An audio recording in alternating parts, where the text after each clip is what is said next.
All right. We are your hosts. I'm Alex Larson, co-president of Connecticut Crossroads Project.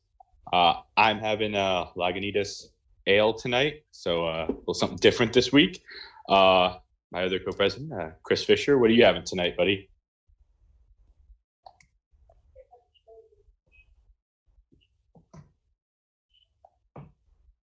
Mm-hmm. Delicious.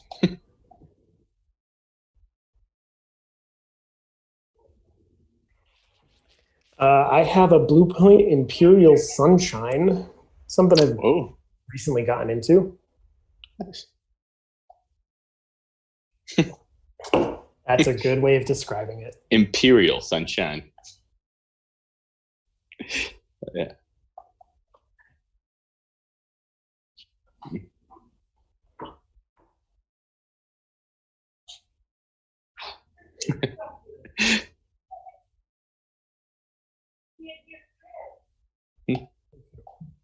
Thank you. I'm excited. Welcome, welcome. Thank you.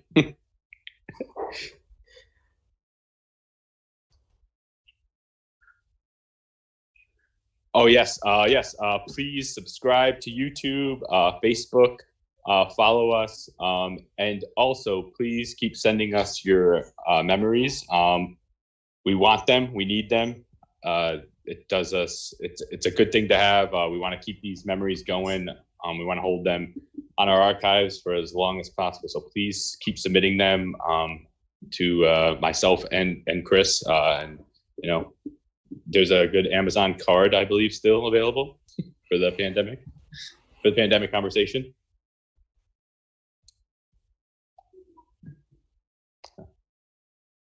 All right. Gotcha. Well, anyway, I will keep talking. Yes, please, like I said, like us, follow us, YouTube, Facebook, see what we're into. We still have the Judy Burroughs Awards coming up in September as well. Please submit your application for that too. For someone, if you know anyone who is just a great community member, please submit them, and we'll be reviewing that process the beginning of September. So you have some time, but just want to keep it on your radar, because I know there's a lot going on in the world today. So the more reminders we can give you, we're happy to do so. So we may be having some technical audio issues. If people hear me without an echo, or Alex having an echo, just let us know. I think we should be in better shape now. We're having some problems. So just some background. Great. Okay, so they can hear us now. Just some background for our technical issues for tonight, just so people don't think that we're completely inept. So we usually use Google Meets as a platform for communicating with each other, and if there is an update that happens, so it's not working particularly well. So we switched over to Skype, which is great, but we're learning. So it's all a learning process, friends. So for those of you who didn't hear, welcome to the Connecticut Crossroads Project, and send us your memories. So the reason we had Mike on tonight is because we want to talk about digital communities, which I think is sort of an interesting topic. But I know Alex had mentioned it before. I just want to remind everyone, please get your nominations in for the Judy Burroughs Awards. We've had a couple. I think it's the broader the net that gets sent. Share it with your friends, even if you don't have anyone. I noticed that someone shared it on Facebook, so I checked it out, and they had said that they didn't know any notable nutmeggers. And the great thing about the Connecticut Crossroads Project is you all are notable. There's beauty in the mundane, right? Just send us some peeps. Yes. Nominate anyone, please. Well, I don't want to go that far. Is a notable nutmegger. No, I was gonna finish. No, please nominate anyone who you think falls into that notable nutmegger category. That's better. I actually nominated Mike. Sure. I will accept your nomination, but then politely decline. So. Thank you. There's some criteria on the form that you can look at to see if you feel like your person falls within it. I just want to encourage people not to overthink it. I also want to note that the winner will receive $100 that we will donate to a charitable and or community organization based in Connecticut, and also we will do an interview with them, our casual conversation with them. Yes. Slipped up there. It's an interview. Not an interview, it's a conversation. Oh man, that hurts. That hurts. So Mike, why don't you tell us what you do at Post? Yeah. So I currently work in higher education. I am what is aptly titled a social community manager. So I kind of have the perfect title to unexpertly discuss what we're going to talk about tonight. And I've kind of worked in this role for a little bit, not too long, but as with anybody out there, we've kind of grown up with digital media, social media, technology. So yeah. And like, why is this such like a brave new world, right? I mean, we've had social media since like we had like MySpace, right, and like LiveJournal. How is this so different? Well, I think it's something that was taken for granted. Regardless of what your feeling is on social media, there are people who love it or hate it. It's really, there's no kind of like in between. The other thing I should kind of clarify is my own personal definition of social media isn't just the traditional Facebook, Twitter, Instagram, LinkedIn. It's really any kind of digital platform that mediates socialization among people. So this, what we are using to communicate with one another,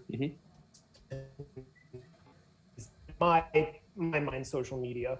So I think that, for a while though, people have taken us for granted. All of a sudden we got, put in lockdown, and we were basically told, disconnect from every person physically that you stay in your household. And people freaked out. People were like, oh God, how am I going to connect with, the people I work with? How am I going to grab a beer or hang out with them after work? And so I think that, along the lines of social media, it really became something that people relied more on. And those who kind of hated, I think, really dipped their toes back into the water to give it a try again. And so here we are. Here we are. And I think that's very true. I mean, I've even noticed like the Crossroads Project Facebook page has been much more populated, with Alex and I doing stuff. And this which, I mean, this is social media, right? This came out of us updating people on the pandemic preservation effort, and here we are just talking about nonsense with random people. Right. I'm just teasing, Mike. But like, I think that brings up some great points. And so we have this sort of development of like, I mean, would you say it's like Web 2.0 that really spurred the realization that social was going to be the way to go? Yes and no. I think one of the things that I've noticed within my professional role as well as my personal uses of social media was that and again, we are somewhat at the mercy of the makers of these platforms. So they kind of dictate what and how we use it. And an example is Facebook. Facebook has been pushing for probably the last year and a half to 2 years groups. Basically, Facebook groups are a way to join a community within that virtual platform around any kind of shared interest, a particular topic. And one thing that I kind of picked up on was, in the last year, if anybody has cable, they may have seen advertisements on TV for Facebook groups, where there's one that sticks out to me is dads with daughters who are into sports. And you have these two dads, one's a Yankee fan, one's a Mets fan, and they're going to a Yankee game, and they're pulling out their phone and posting in this Facebook group. So I do think that it is something that, Facebook has been particularly trying to push this sense of community and interacting with people around shared interests. I just think that it kind of accelerated, and they really, were onto something without knowing that we could be facing a pandemic in 2020. Do you think that these digital communities, and this may sound like an obvious question, but I actually think it's like a good point of conversation. Do you think that these digital communities, whether it's groups or whatever, actually replace our physical connections and like, I mean, do you think you can be satisfied as a person, or do you think we need something else, something more? You can say I I think don't it know. depends on the person. I really do. I myself am pretty introverted. I am somebody who, without getting too personal, isn't like a total physical contact type of person. So the fact that we can't like shake hands anymore or hug people, like, yes, I am disappointed that I won't really be able to hug my niece for a while, and that's disappointing. But there has never been for me personally a need to have kind of like a physical connection with people. So I Mm-hmm. think, but I do think that it largely depends on who that person is and what their preference is, I would say. Do you find that because of the influx and the change and the realization or whatever of what's going on right now of people using social medias, um, that they've changed? Like, do you think things, or I mean, maybe it's even because of what's going on that there's like maybe more pent up rage, or I don't know. I think that some things have changed. One of the things that I've noticed and I've seen is there's been kind of an increase in the use of platforms that allow you to interact face to face or through cameras and all of that. One of the things that House Party is an app that in April they saw an 800% increase in downloads and subscribers. So Wow. and House Party is an app which is very very similar to FaceTime, but as part of it you can play like virtual games with the people who you Mhm. were hosting in your party, and they all watch parties where you could watch with whomever was in your party a concert, a living room concert, or a movie or a television show. So I think that there has been somewhat of a change in how these platforms are used, and I think they've been humanized a little bit more, which would Hmm. allow for a decrease in kind of some of that angst Mhm. level. Now, all of that aside, I think people still use social media as a place of confidence. It's a place where you can hide behind your screen and type a message and not have to worry about the feelings of somebody else. And Right. I think that tends to be the reason why certain individuals don't like social media. And I would say that that's why I don't like social media, is that people get this confidence behind the screen. Again, some people are interacting with people they know, but a lot of times in these groups, you're interacting with people who may be across the country and around the world. And so I think that there is a form of, or a level of kind of confidence you get when you are engaging in these platforms that could almost hurt community. And I would say, Mhm. so it's really, Interesting. and that's kind of my job. My job at work is, to make sure that things don't go off the rails and people don't start treating each other, for lack of a better term, like garbage, and kind of attacking one another and all of that. So I think that there is a fine balance, but it does still exist. I do think that there are more opportunities for people to connect through these platforms, though, in a way like this, where they're on camera, they're seeing each other, they're hearing each other's voices, which does change it. I, Yeah, go ahead. yeah, I have a question. Yeah, well, so with that being said, because the Facebook groups has been around, like you said, for about a year and a half. They've been trying to stimulate this kind of new community, through social media. Do you think that maybe, again, because you know me, I'm not very social media tech savvy, but do you think that this is kind of the new medium for communities to build a new type of community through internet, through social media, through Zoom, whatever it is, Google Hangouts, whatever it is. Do you think that this might be kind of that new way to get people more involved with each other? I do, and I actually am a good example of this. I was kind of scrolling through one of my feeds and saw a friend of mine who was part of a larger, for lack of a better term, community. My freshman year of college, we all lived in the same residence area. They posted a picture of their mom and grandmother, and I commented and was like, "Oh, I remember meeting your grandmother. She was really nice." And then that kind of sparked a conversation. And what ended up happening was a couple weeks ago, I ended up having kind of like a Google Hangout or Zoom. I don't even remember what it was, but with the friend group that I lived with my freshman year of college. Almost 20 years ago, a community that was established, even just for 360 or however many days the college year is. But we all stayed in touch, but we were never together as that community again. And this, kind of the pandemic and these platforms really allowed us to kind of come back together and reestablish that community. So I do think that, there is some future for this. And I think that one of the futures is that it will kind of connect seemingly devolved communities back together and reinforce that community feeling.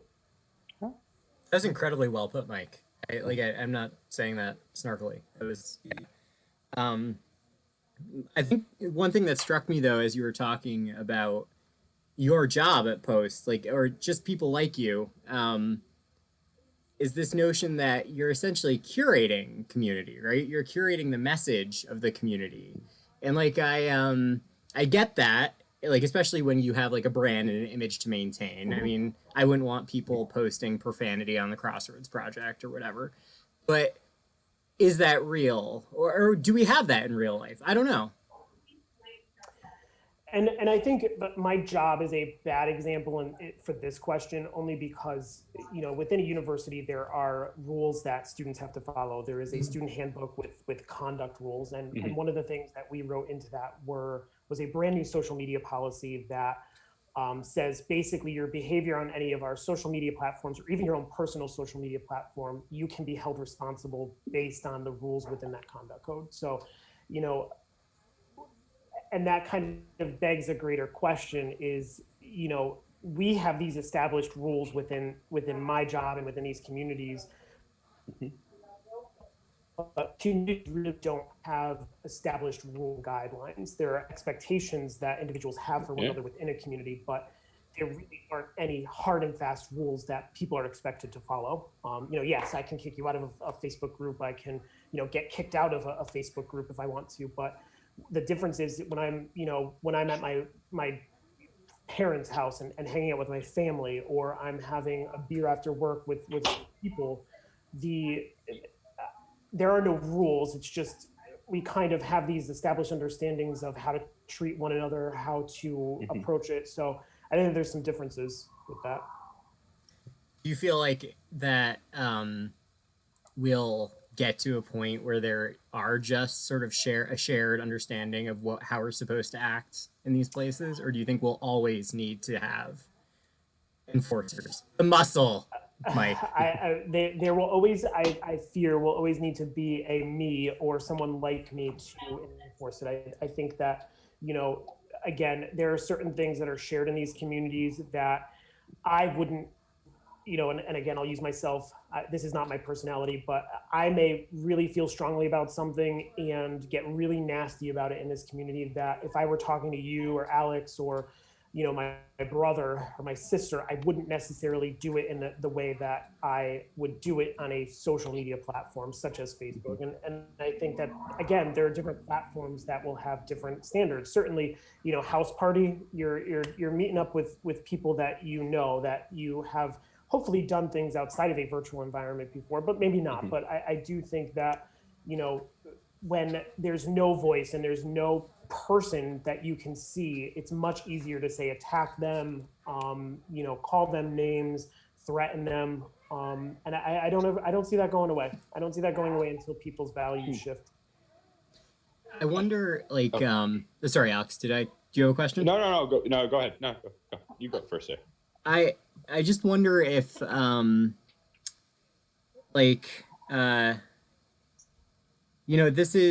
this is sort of like the Wild West in some ways, right? Like, this is all very new. We have, 20 years of 30 years of internet, to the mass public. I mean, I know it's been around longer, but I just wonder if I'm sorry, I'm trying to formulate this whole thought in my head.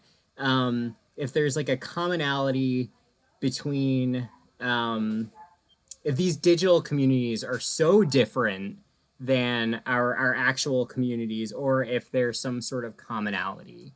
If the fact that this is so new um, is really like where some of these issues are coming from, or if it just is so drastically different than anything we've ever seen before. I don't know. Do you have that was such a weird question, but I don't know if you have any thoughts about it. I I don't think it's necessarily gotten worse. Thinking back to when I was thinking back to the mid to late '90s when we got AOL. I remember my parents saying like, "Stay out of those chat rooms" because of what was going on in those chat rooms. And no They were offense, awesome. they were awesome. The 13, 14-year-old me loved them. But thinking back then, I understand what they were saying with Facebook and Twitter and all of that now, because these are just the replacement for those chat rooms. Chat rooms were social media then, and so probably without moderation. And so I don't think it's necessarily gotten worse. But it hasn't gotten better, I don't think. And I don't think that forming a group with around a shared interest is enough to sustain that. I think the other thing with kind of in-person communities are, I love sports, and so I can talk sports with you, but I also, when I get to know you, we'll talk about something we saw on TV or anything like that. If I'm just in a community about sports, I'm not going to necessarily, say, oh, I've been watching Space Force on Netflix, and did you see this? And I think it's hilarious, and Steve Carell is great as the general of the Space Force. But so there's a less of an opportunity to have kind of diversified conversations when you're in a group for a particular interest. Mm-hmm. But we won't be talking about community, right, Mike? No, sorry. Alex, what was your question? I'm sorry, I didn't stop over you. I blanked now. But I was just gonna go back. With the guidelines. So, communities now, online, on the online realm, there's guidelines, like you said, to follow. Do you think that, say just your own community that you live in, where you live, are there guidelines that you follow, again, to go back to, commonality that are similar, that will kind of are those set of norms that you have to follow regardless of, online or not online, or not media, so like a Zoom, for instance, Zoom, you have decorum, right? We're having a meeting, there's decorum there. You kind of have the same decorum, or no? I mean, just, your personal. And the thing is, and again, this is the other reason why I think this type of platform and Zoom and Skype and all of and Google Meets different is, we've also seen that people are hacking into these and shouting profanities. They are Zoom bombing and they are, so there are always these people out there that are going to try to cause trouble. But I live in Shelton.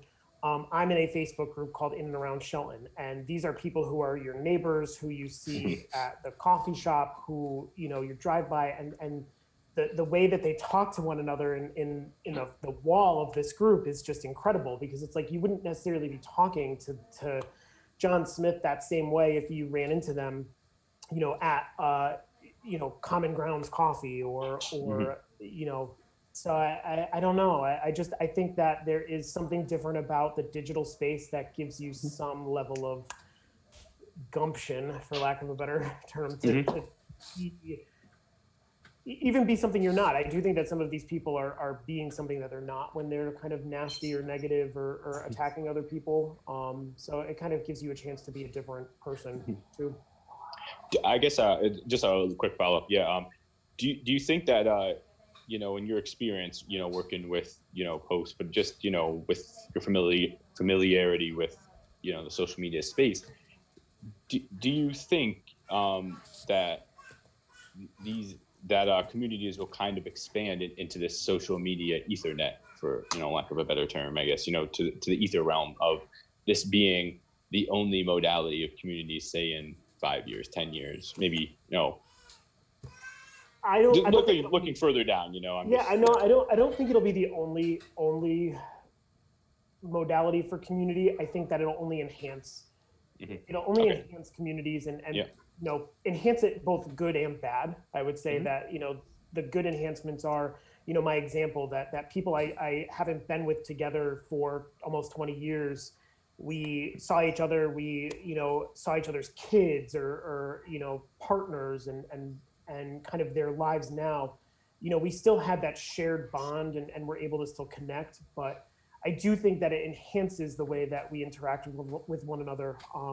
Say if I were to move to California tomorrow, I could still do something like this with you guys and share my thoughts on this. Whereas maybe if we didn't have this time and have this pandemic, you wouldn't have done this. You wouldn't have had these Friday night chats, and I wouldn't have been on here with you. So I think it'll be an enhancement. I don't think it'll be a replacement. I think you bring up like sort of the polar ends of it, right? Like the ambiguity and the viciousness that some people have, but also the beauty. I mean, like there's beauty in this ease of connection when used appropriately. I just wonder though, because like I think about these sort of things. What do you think the implications of having these digital communities are when you factor in targeted ads and money? I mean, I'm sure like it's something like we all do, like, right? Like the Connecticut Crossroads Project pays for ads so people see what we're doing. Like, but I don't know. Do you have any thoughts on that?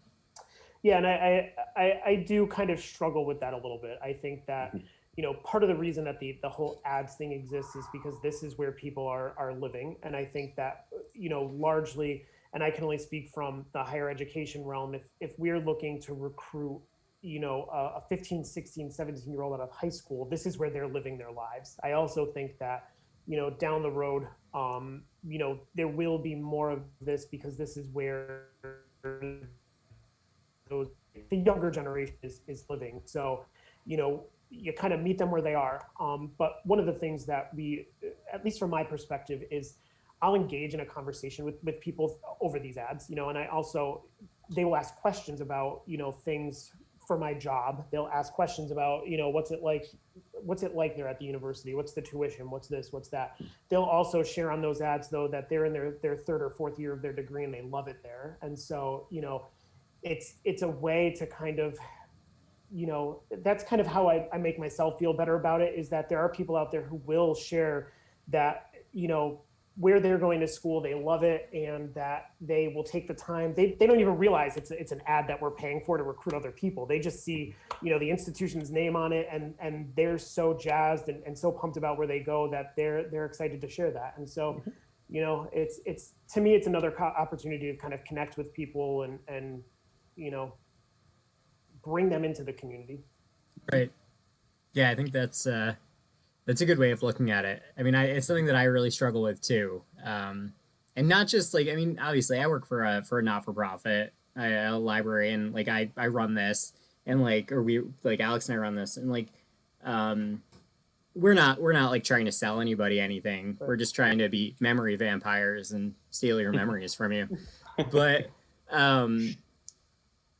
I think about this thing on like a grander scheme. Like, I have a 3-year, soon to be 4-year-old son. And it's like, we more and more content is going on YouTube. So we let him watch, like, it's not like we're handing him a device and be like, oh, go search YouTube. But you never know what's going to happen. And like, I don't know, like I think there's just sort of this like weird thing, and it might end up being positive and it might not, but the fact that my son might get like an ad that's targeted for me, which probably would be about like board games or I have no idea. I think there's something in that, and I think there's something scary, but there's also, I think you bring something very beautiful to it about, bring a place to meet someone. So, yeah. And to your point, and I don't have children myself, but I do think that there is, a responsibility of parents and uncles and aunts and grandparents in educating the next generation on responsible use of these platforms as well. I think that you're this is my opinion, it's not facts, but you're almost doing a disservice when you like completely put everything on lockdown and pretend it doesn't exist, and then when they're 15, 16 years old and they get their first phone and they're just like ready to go. And I feel like that breeds more of that kind of inappropriate behavior and exploration versus say introducing them to it, letting them grow up with it, with responsible behavior. So. No, I think that's we in library land we talk a lot about like being a good 21st century citizen, like, and I think that's all part of it. Like it's training. Like this is like maybe we could sort of like link these like how we behave in the digital world to like new norms and mores, right? I mean, Yeah. so I think that's cool stuff. Alex, do you have? I feel like I just keep like steamrolling over you, Alex, and I'm sorry. No. I think he brings up some really great points with letting people kind of figure out the social life as opposed to like hiding it from them, because at some point they're going to find out, and that it's better that they grow up with it, or they know about it when they're younger than when you're 15, 16, like you said, and then you just whoa, what is this? Oh, awesome. You're just kind of crashing into it. That's what changes the behaviors. I think that's what maybe changes the behaviors is down the road, is that people today, adults today, are going to act the way they're going to act. They don't necessarily change. They're going to be who they are. But I think that the next generation and the generation behind them, if we instill our values and morals into them for all kind of interactions, whether it's in person, over the phone, or digitally mediated, it kind of hopefully will lead to more positive and less kind of divisive and negative. So I guess, I got a question that just popped into my head now. You work in higher education. Do you see this type of modality being the new norm for higher education, or just education in general? Maybe this is the new type of education community that we're going to have, whether it be through mass marketing, through these type of platforms, or just teaching in general. Obviously with the pandemic we've had that at universities across the country and schools K through 12. But do you think that maybe this is kind of maybe sketching, or that we can sketch out the future of how we're going to start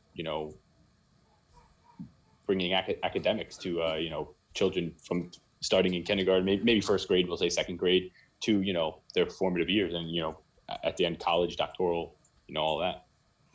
Yeah, I think, and I kind of was joking around with my parents, a family friend who's a teacher, who's always like complaining when they don't have a snow day, and then when it hits like late June, they're sick of being in school.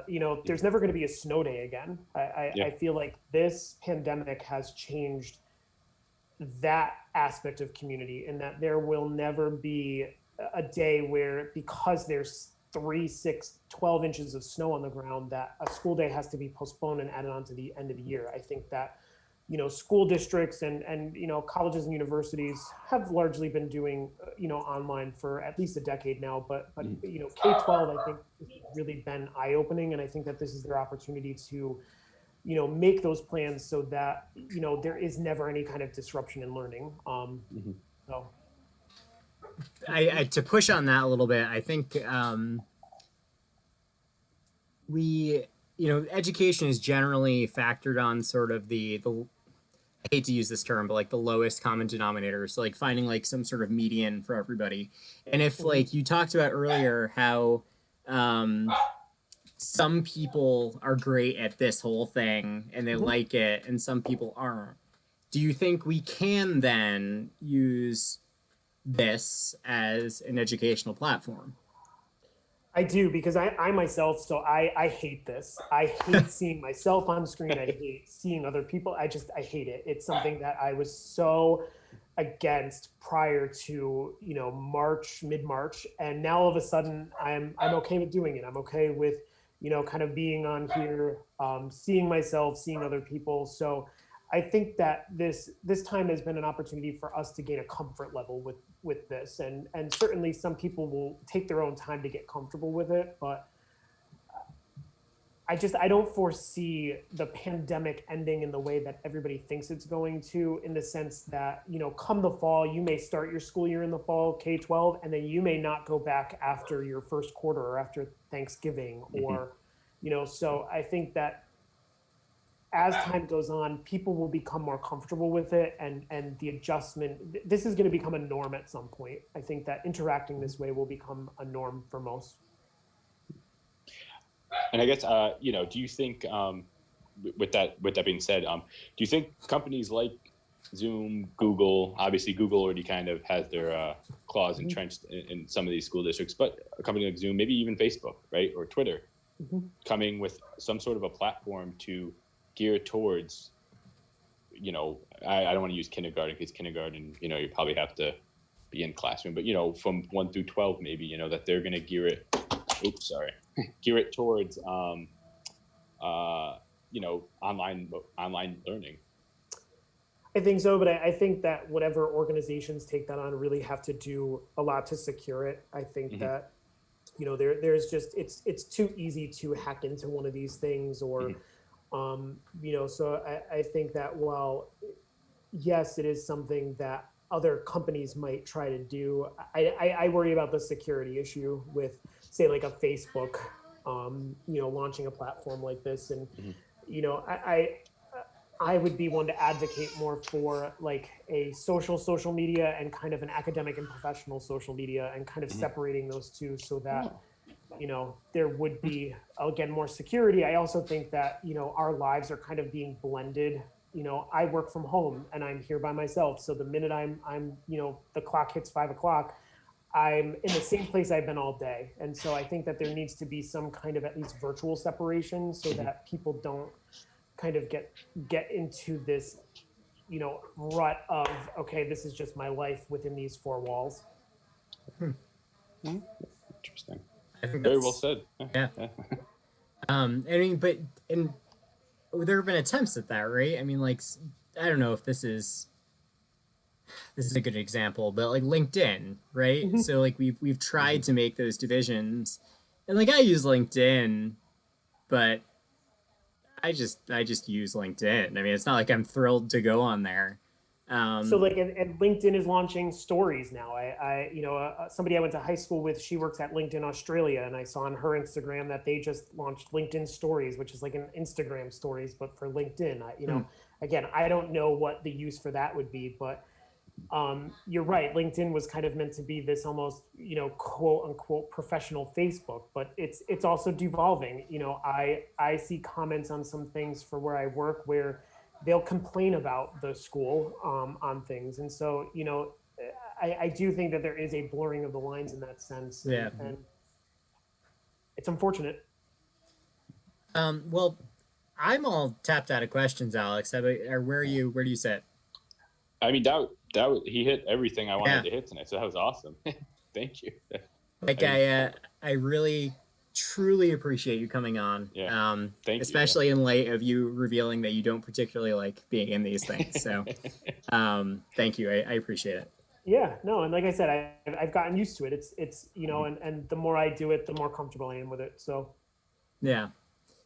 So we'll have to do like Zoom meetings every Thursday and Friday, maybe, with Mike Wynn. With beer. I guess, Chris, you have any recommendations this week? So recommendation. Yeah. Yeah. So Mike, I don't know if you've watched before, but we do like pandemic recommendations. They can be television shows, they can be podcasts, they can be whatever the heck you want. And this week I am going to recommend. Usually I have them super planned out, and I'm trying to remember what I just watched that I really loved. Alex, why don't you go first and let me remember? I'm going to recommend a new Netflix show. Just finished watching it. It's called Self-Made. It's the life of Madam C.J. Walker. She was a entrepreneur in the 1900s. I actually read up on her a bit after watching the show, and technically per Guinness Book of World Records, so it's fact. She was the first woman millionaire in the United States. So it's a really awesome. She's an African American woman too, and she made a whole line of hair care products, but also colleges for beautician, like a beautician school almost. It's really awesome show, and easily bingeable too in the times we're in. So set aside 6 hours or so every day if you need. So mine is, and I finally remembered was, so we actually revisited Good Omens on Amazon, Excellent. which I love Terry Pratchett. I love Neil Gaiman. So solid show. You have to like British humor, but David Tennant will forever be Doctor Who for me, but he was good in this. So I'll shout out to that. Mike, do you have anything? Don't feel pressured if you don't. Well, so I already name dropped Space Force on Netflix. If you're not watching it and need something good, check that out. But I'm reading a book currently, Hotel on the Corner of Bitter and Sweet. If you have never read it, it is a good book for, somewhat related to the times we're living in. So. Oh, great. Okay. Oh, cool. Awesome. So I once again want to thank Mike Wynn for coming on. Yeah. Mike, it was an absolute pleasure. And also, I want to just remind everyone, if you like what we do, like and subscribe on YouTube. If you like what we do, like us on Facebook, share our posts because that helps us out a lot. And also send us your memories. The pandemic preservation is still going on. We gladly received, I can't remember how many, but a handful of written testimonies from kindergartners. So it's very, they made my wife cry. So we'll leave it at that.